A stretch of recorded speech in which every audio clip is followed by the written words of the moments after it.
So in fairness to those who are already on, and others will join as we begin, but welcome to our December Zoom assembly.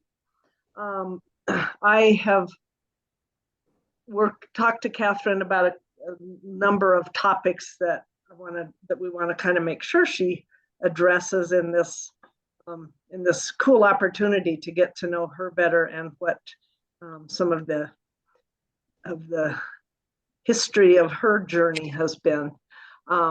So I guess without further ado, Katharine, I would like to introduce the Most Reverend Katharine Jefferts Schori, who is the retired presiding bishop of the Church of the Episcopal Church and is our current assisting bishop. So Katharine, just kind of, first of all, one of the questions that we've had a lot and that we talked about when we did the Philadelphia 11 conversation was, what exactly does the word Episcopal mean, and what does it mean to be an Episcopalian?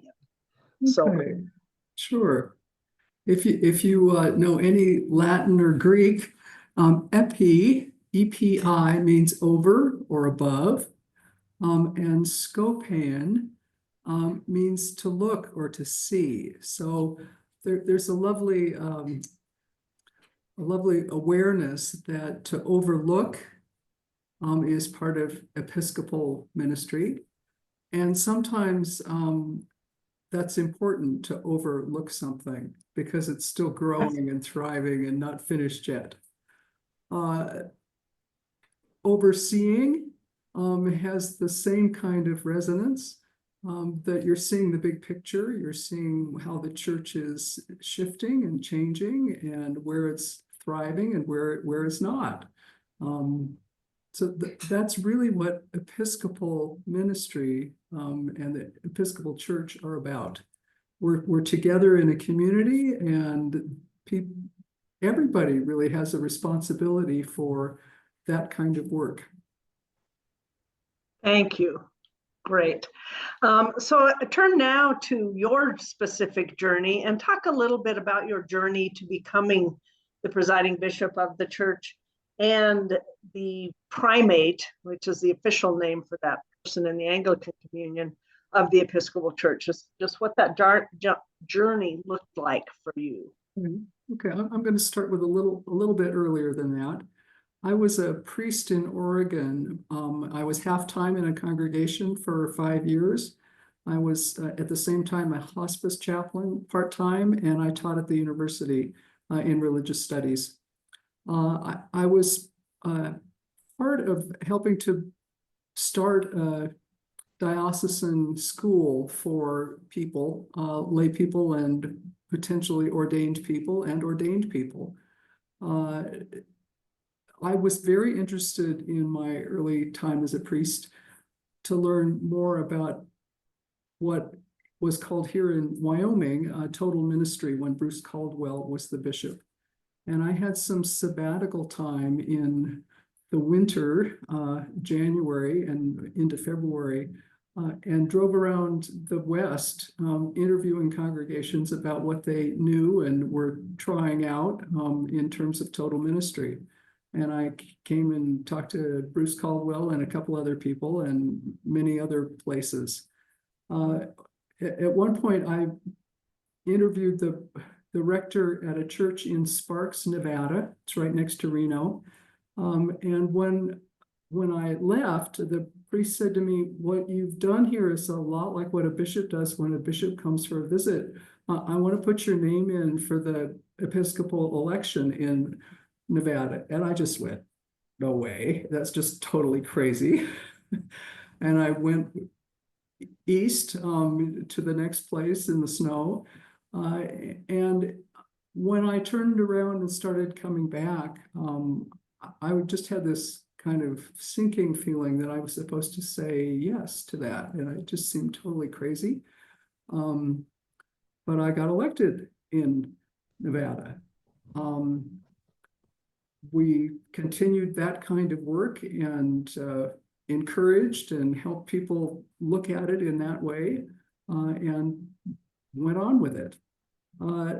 something similar happened with my bishop colleagues a few years later. It also seemed that it was totally ridiculous. I was too young and a female, and I'd only worked in numerically small dioceses in the West. And there is some there's some rumor that some of the most conservative bishops in the Episcopal Church at that time, who didn't ordain women and didn't have women priests, potentially some of them got together and said they were going to make a mess and get me elected. I don't know if that's true or not, but there is that rumor.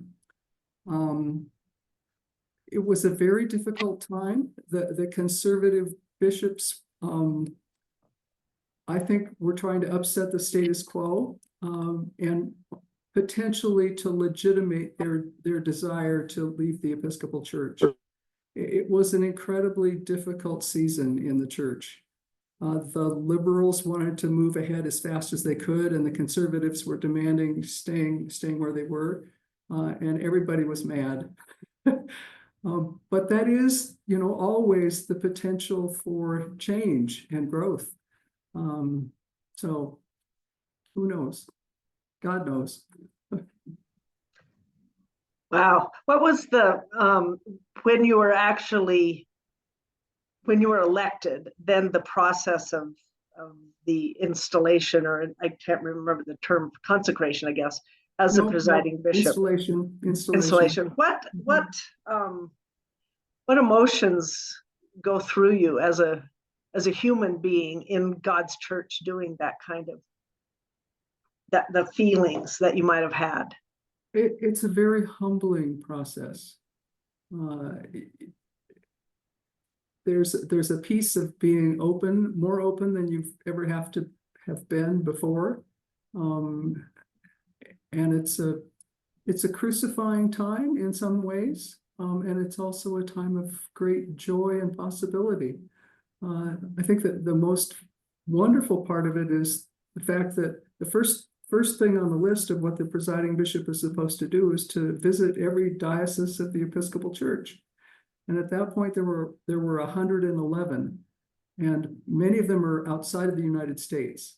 So you really get a sense of the church, the Anglican Communion, and the church in the wider world. And you begin to be able to connect people in ways that aren't as easy in a local place. Mm-hmm. As the presiding bishop, were there ever times, as the first woman in that role, were there ever times that you experienced gender bias, gender discrimination, gender violence? Did you get? Yeah, I can talk about that. Right after the election, I was still, the convention was still going.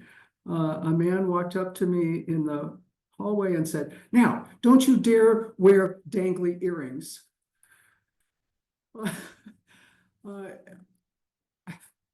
Who knows? The conservative bishops didn't want women clergy. There were 5 dioceses that wouldn't ordain women as priests. There were, I think one of them permitted women deacons. When I went to the first primates meeting of the Anglican Communion, I was the first woman to ever go there. I went saying to myself, I'm going to have a conversation with everybody there. I need to build some kind of community with these guys. I had a conversation with everybody. They weren't all deep conversations. One of the Africans, I had a short conversation with him about his native dress that he was wearing. Most of them weren't terribly interested in talking theology to me. So it is what it is. Talking theology, the Anglican Episcopal connection. What is that? And obviously there are some fairly important theological differences sometimes, depending on the issue. So talk a little bit about that, if you would. Sure. At that point, the issue of sex and who can be ordained and who can't is still there in parts of the Anglican Communion. It's been a great expansion in the last decade or two. There are 6 women bishops in Africa at this point. There are, hundreds of women bishops at this point, which is kind of stunning. I think I was number 12. The conversations are often about authority and who has authority in the particular province of the Anglican Communion. It's a difficult conversation, but we have to keep having it. There are dioceses that or provinces that will allow women to be deacons. There are provinces that allow women to be ordained as priests. There are still places that won't ordain women at all. And there's some that won't ordain women bishops. So it's a great mix. And at the same time, we continue to talk to each other, most of us. Some won't participate in the deeper conversations. The LGBT issues are real in the whole communion, in the whole world. Some provinces won't talk about it. They push people to the very side of society. Sometimes they put them in jail. But the conversations continue, and our church has been one of the ones that's prodded people, and not very happily. So, one of the reasons that we wanted to do this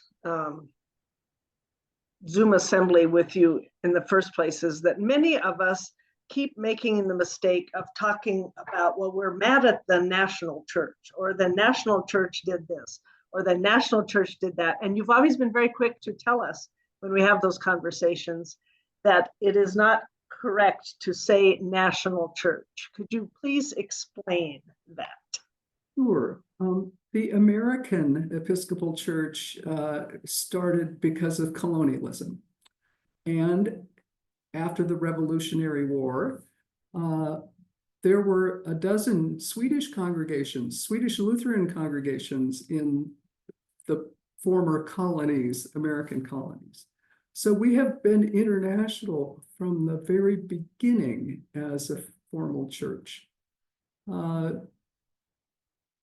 As in the 1800s, as people went to different parts of the world for business, for what's the right word? It's blanking. For building relationships between governments and other churches, we began to understand that new congregations developed because there were business people there, and they wanted to have an Episcopal church, or a diplomatic installation, and they wanted to have an Episcopal church. In that way, local communities in other countries planted Episcopal churches. And there are a whole bunch in Europe, and there's a bishop who oversees that group of congregations in Europe. I can tell you some of the ones that used to be part of the Episcopal Church, but now are their own full churches, fully self-governing churches. Venezuela, Brazil, Mexico, the Philippines. There are churches in, well, Hawaii. Hawaii was a colony, a different country, until it joined the United States. So there were probably 30 or 40 different places across the world where the Episcopal Church has had work. And as those communities have grown and become self-sufficient or self-governing, they have joined the Anglican Communion at the same level. if that makes some sense. Yeah, yes. So again, forgive us when we say the national church. We know. Well, thank you. Thank you. We know it's not correct. The presiding bishop serves a 9-year term, elected for a 9-year term. I want to talk a little bit about what things shaped that 9-year term that you had. But first, could you talk a little bit about the governance structure of the Episcopal Church? How the presiding bishop relates to other bishops, how the presiding bishop relates to provinces and dioceses, how the presiding bishop relates to the Archbishop of Canterbury, for example. What are those governance structures? Okay. The Episcopal Church is governed by the House of Bishops and the House of Deputies. And the House of Deputies has lay people and ordained priests and deacons. Together, well, individually, those two bodies have conversations. They're designated to look at particular parts of the church. The bishops get together typically twice a year in community, often for spiritual support and learning from one another. And they do a little bit of governance work, not a whole lot in that realm.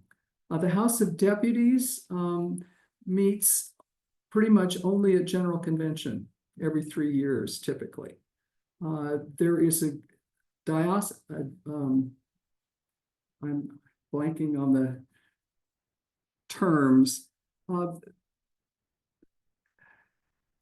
about 40 people, including 4 bishops and the rest lay and priests and deacons, make decisions 3 times a year about the governance and the functioning of the Episcopal Church.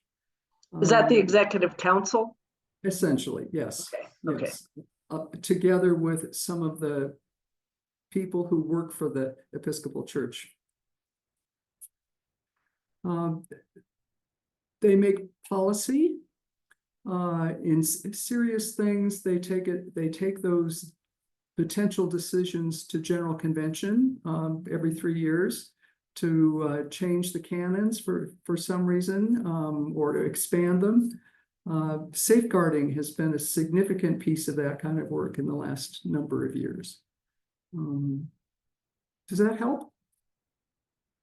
Yes, and I'm thinking of, we have resolutions every year at General Convention and adopt 200 and some typically.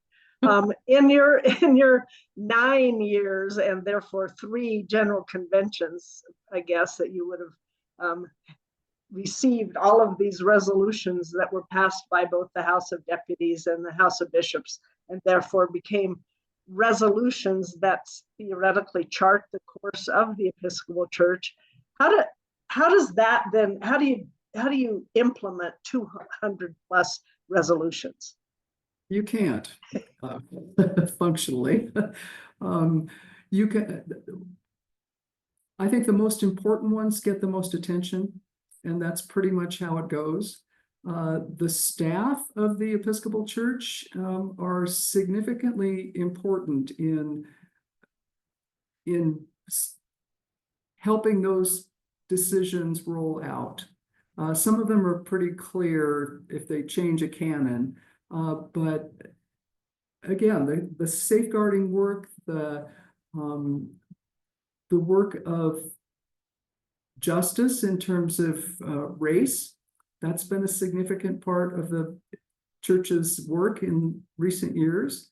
And it takes committees and staff to help that work roll out across the church. And individuals can join that work if they want to. Mm-hmm. Mm-hmm. And particularly implemented in their local communities. I've served as a deputy for 3 conventions now. And one of the things that I have very clearly learned is that things happen about at the speed of watching paint dry. Some things take a long time. So thinking back to your years as presiding bishop, what programs and policies and events shaped that term, and have some of them settled? Are some of them still things that we talk about every convention?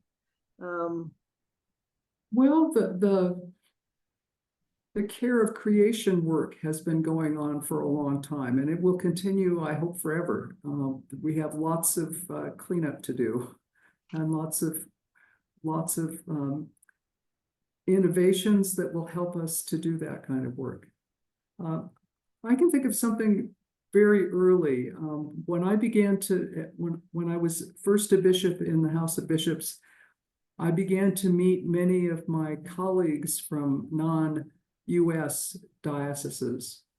I could speak Spanish, and so I spoke to many of the bishops who live in Latin America.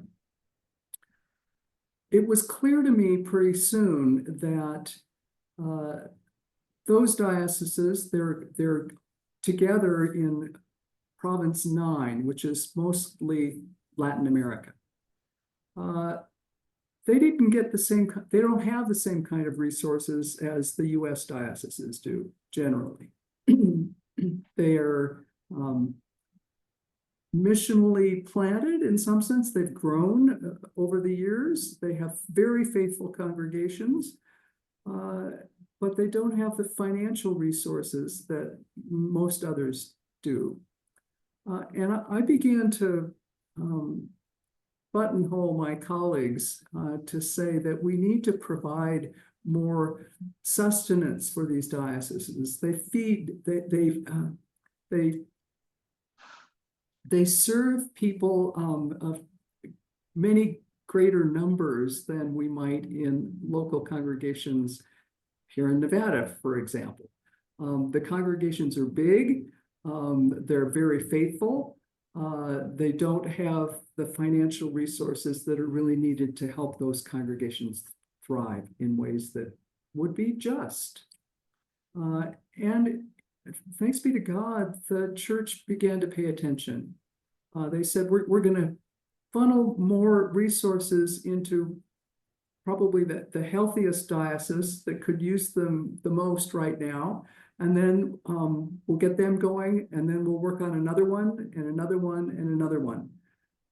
It's frustrating and slow, but it has made a significant difference for those dioceses. And they're better known, and I think much respected for the kind of work they do in their dioceses. And I know technology has allowed us at General Convention to much more seamlessly communicate across those language barriers. We're all told to speak very slowly so that the translators can keep up, but it's a giant task, I know, to have those official languages. And that's an innovation. There were some translation in my early time, but it's grown immensely.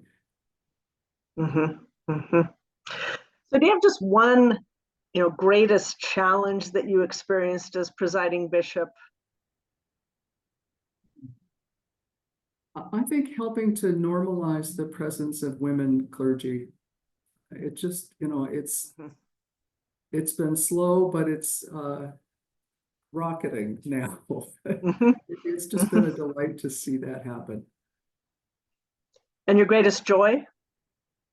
Oh, the diversity of this church, the faithfulness of people in their local places, that also impact places across the globe. The relationships that are built, when Bobby, you've gone to Africa, haven't Mm-hmm. you? Yeah. Yes. Can you talk about that?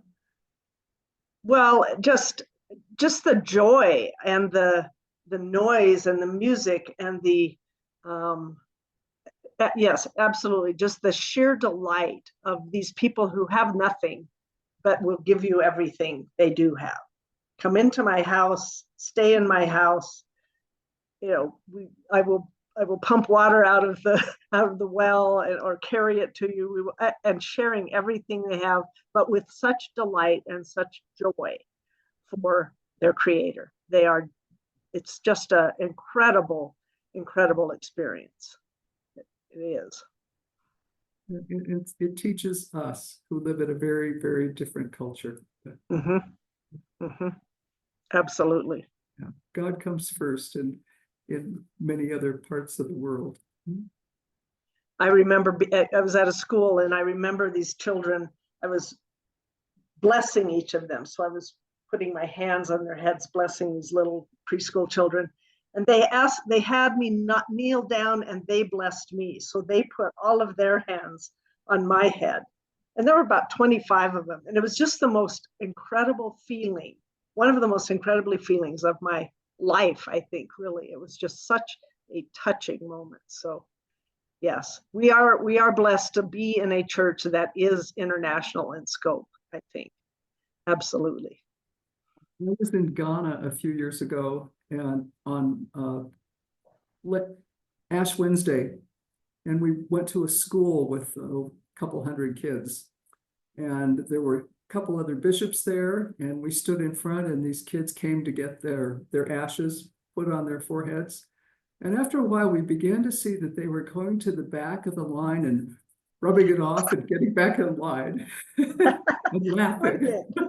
It was the most amazing Ash Wednesday I've ever had. That's fabulous. Anything else that you want to share before we open up for questions? We do have some time for questions, and I know people have specific things they might like to know about you or the journey. Let's see here. Oh, the full communion relationships that we've built over the years, that's been a significant reality. I mentioned the Swedish congregations that Sweden gave to the new United States. But where American diplomats and merchants went, they founded churches in Mexico, in Brazil, in Hawaii, in the Philippines, in Japan, in South Korea, and Liberia, and Honduras, and Colombia, Ecuador, Dominican Republic, Haiti, the British Virgin Islands, Puerto Rico, Taiwan, Jerusalem in the Middle East, and the group of congregations in Europe that are called the Convocation of Episcopal Churches in Europe. We are a multinational church. It's always lovely at General Convention. The Convocation for the Churches in Europe always brings Belgian chocolates to share. Oh, so very good. Does anyone have questions for Katharine? And I can't see everybody, but if you just unmute and ask your question, you should pop up here.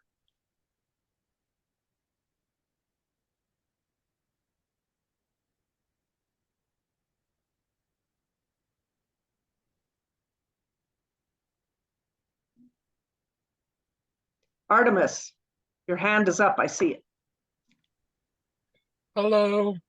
Hello. Sorry, I can't show my face. Not that anyone would ever want to or need to see it, but sorry, saving broadband. Thank you so much, Ken and Bobby and Bishop Katharine for doing this. It's really inspiring to hear your story, Bishop. And right now, I'm working on an historiography paper on the American Revolution and the Episcopal Church. And one of the historians that I'm reading is a guy named Dr. James Bell. And James Bell talks about and challenges traditional narratives of the church of we underwent a radical transformation at the end of the revolution. and it forced the church to adapt because it was hanging on by a thread, and cast off the bonds of England and, of course, loyalty to the king.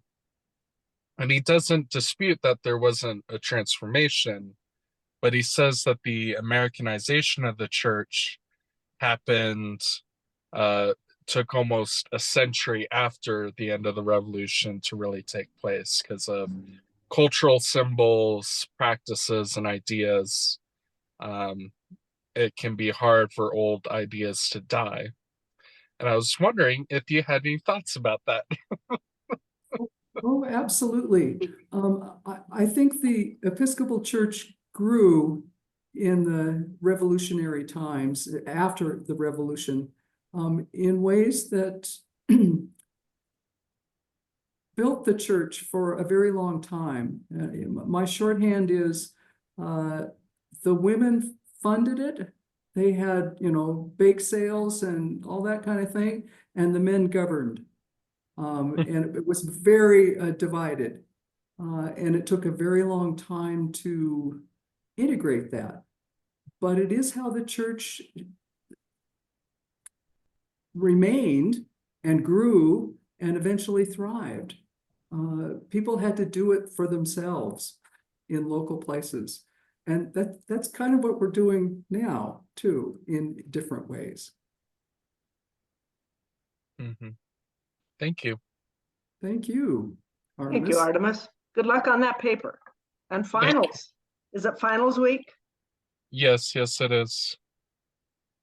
Good luck. Yes. Thank you. Peace in your heart. Will do.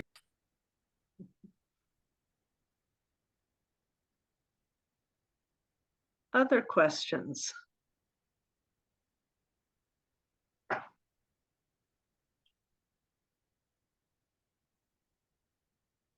Melinda Du Bois had what structure when you moved there in 1966?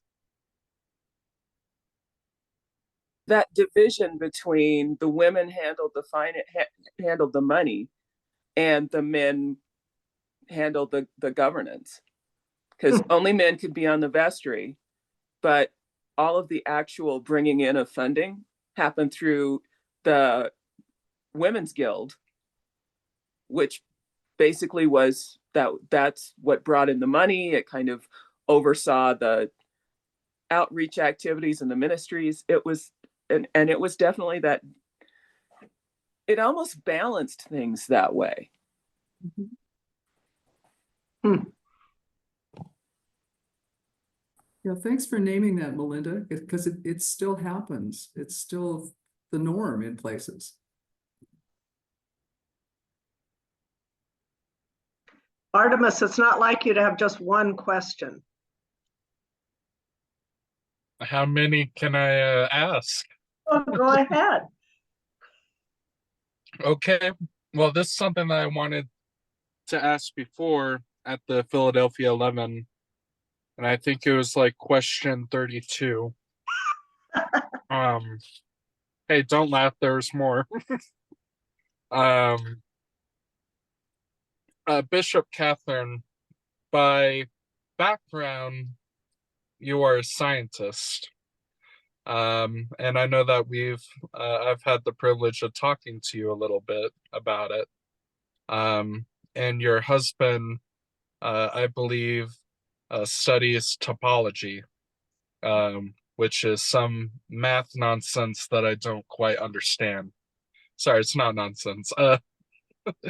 But my brain can't handle that. But anyway, I'm sure you've noticed during the pandemic, there was a lot of Christians in particular who were very vocal about protesting against pandemic restrictions, denying vaccinations, and coming from a place of, well, they deny evolution, so they therefore deny some very fundamental principles of science and history.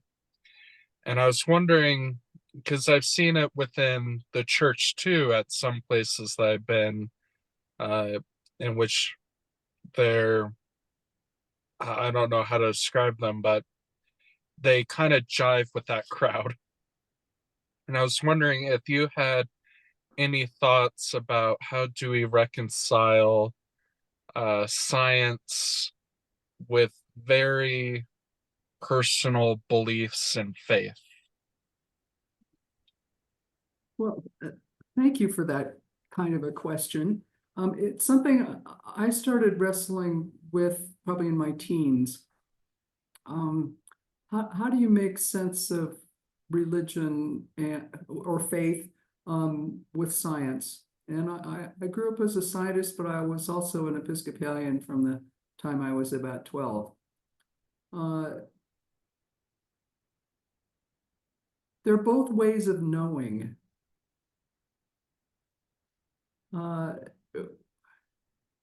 that's really the kind of the bottom line that I finally came to. We can learn and inquire and wonder whether it's science or religion. But I think it's a healthier mix if you take both. They're different. They're different aspects of knowing and trying to understand. And at the same time, knowing is never complete. There's always more to ask because there are more decimals, there are more numbers after the decimal, the closer you look.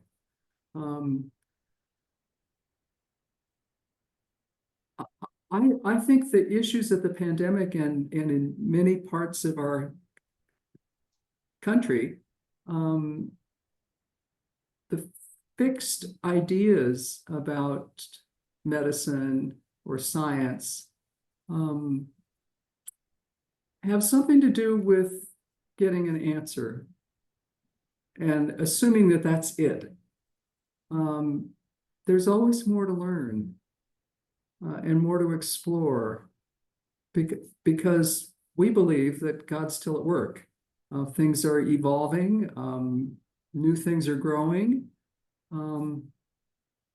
We can't stay stuck in how we think things are because something is always evolving and growing.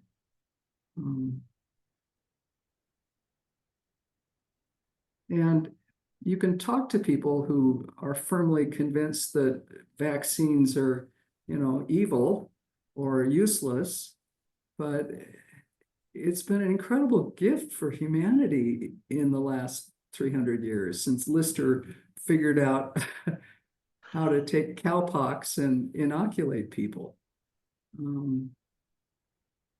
We're still doing that kind of work, and it's faithful work in both senses of the word.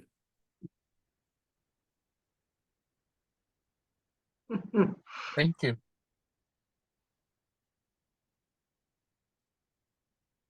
When you go back to Nevada, Katharine, how will you describe the people that you have experienced and encountered and connected with and loved here in the Episcopal Church in Wyoming?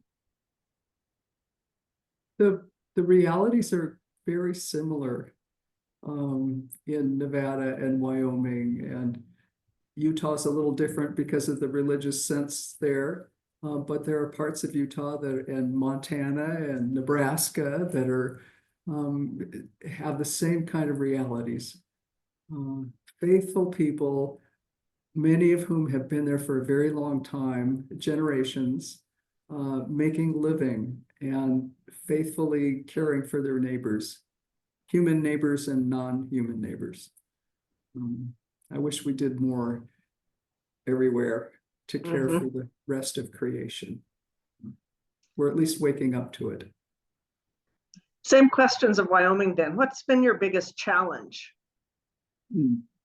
serving as our assisting bishop? I think just trying to get to know people and their congregations in 6 months. I'm just catching up with the last one next Sunday.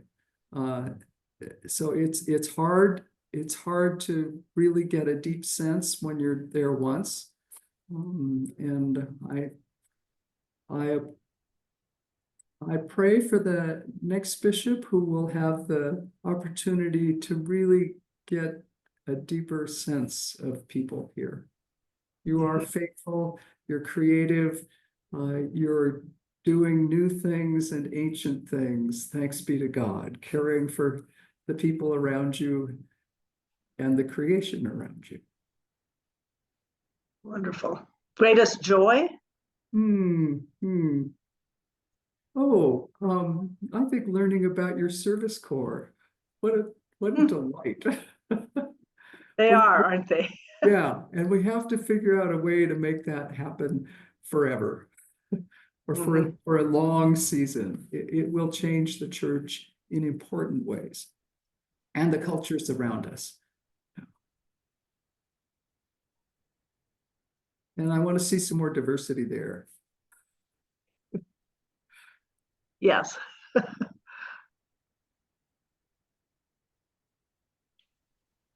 I'd like to ask a question. This is Charlize.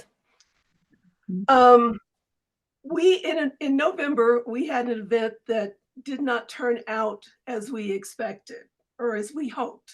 Some of us expected it, but it did not turn out as we hoped. Bishop Katharine, how did you feel that next day, and how did you feel called to respond to others who were in that same position, who were going, what the hell do we do now? And how do we respond spiritually to this without, despair? To the political situation. Yes. Yeah. We have to be faithful. We have to live in hope. We can practice both of those by caring for our neighbors, whatever way they voted. We have to build relationships, and I think that's the hardest part. We don't all know each other or our neighbors' cultures or their desires or their fears. I think it may be easier in small communities, rural communities, to do that kind of work.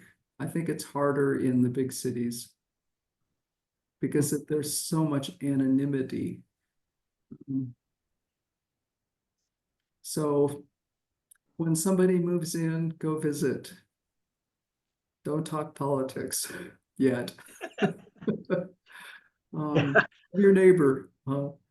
They're your neighbors, and you've got them whether you want them or not. But we can change something there. I think that's how it happens at the grassroots.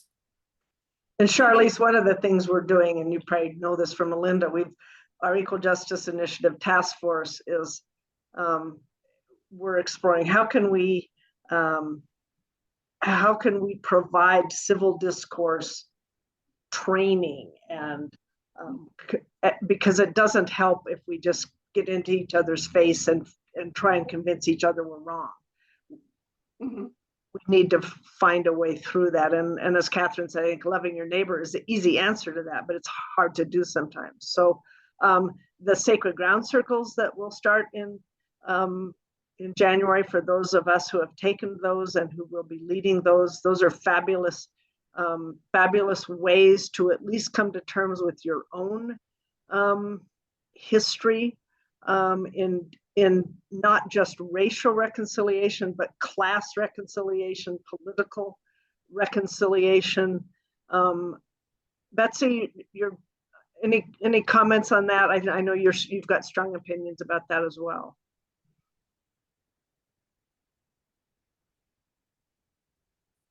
If you could only be unmuted. There you are.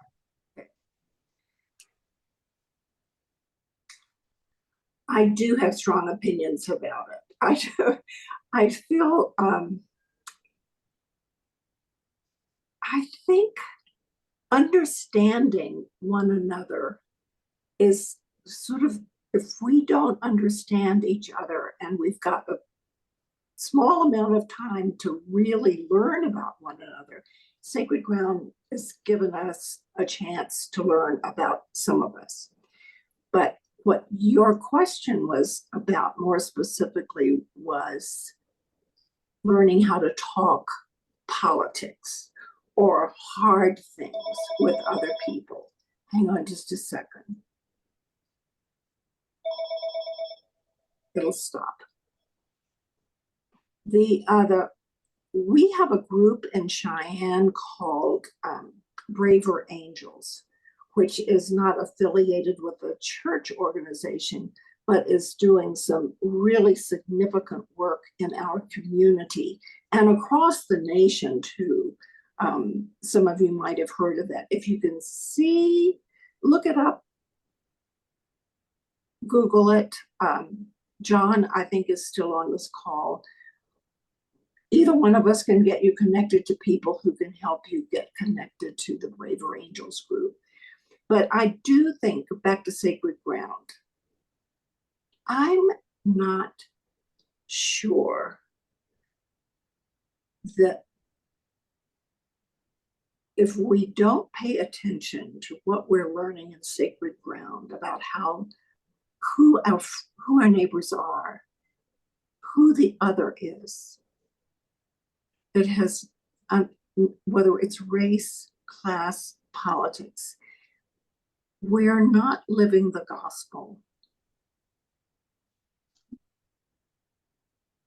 And I don't know that the church has a future if we continue to ignore that heart of where we are. Hear, hear. Mm-hmm. And so thank you for nudging me, because I've been sitting here thinking, now I want to ask Bishop Katharine about Stephanie Speller's book. She wrote a book a few years ago about the church cracked open. Mm-hmm. And she talks about the church, the empire church, which is us, and how we have to change. Do you see that we're doing that? Or I'm assuming you're shaking your head, you've read the book, you know what I'm talking about. Well, for the most close at hand example, the way in which congregations are feeding people for Christmas in the diocese, it's just very basic work, but it's a way to begin to get to know your neighbors and the pains and joys in their lives. Thank you. And Well, thank you all. Go ahead, Katharine, if you've got any the closing. braver angels of our nature is just a remarkable community, and I want to encourage that. Mm-hmm. It's important to figure out how to talk with, not at, your neighbors who seem to have different views. Mm-hmm. I think when you go down deeper, we have many, many, many things in common. Yes. Mm-hmm.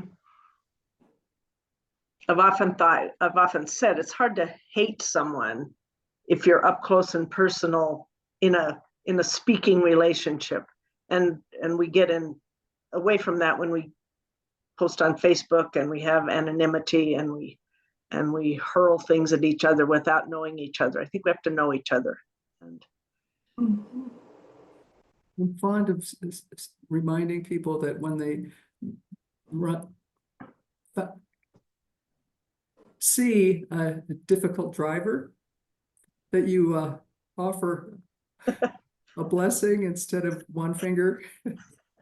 We can begin to think differently if if our anxiety can go down just a little bit. Yes. And I have taken that to heart, Katharine. I've heard you say that every church I've been to where you've preached, and I'm like, okay, yes, we can do that one person at a time, one encounter at a time. So thank you very much, Bishop Katharine, for joining us this noonday. And thank you for being with us over our journey over these past 6 months. It's been an incredible blessing to each and every one of us. And we certainly understand your desire and need to go spend some more time with your husband, but we will miss you when the time comes.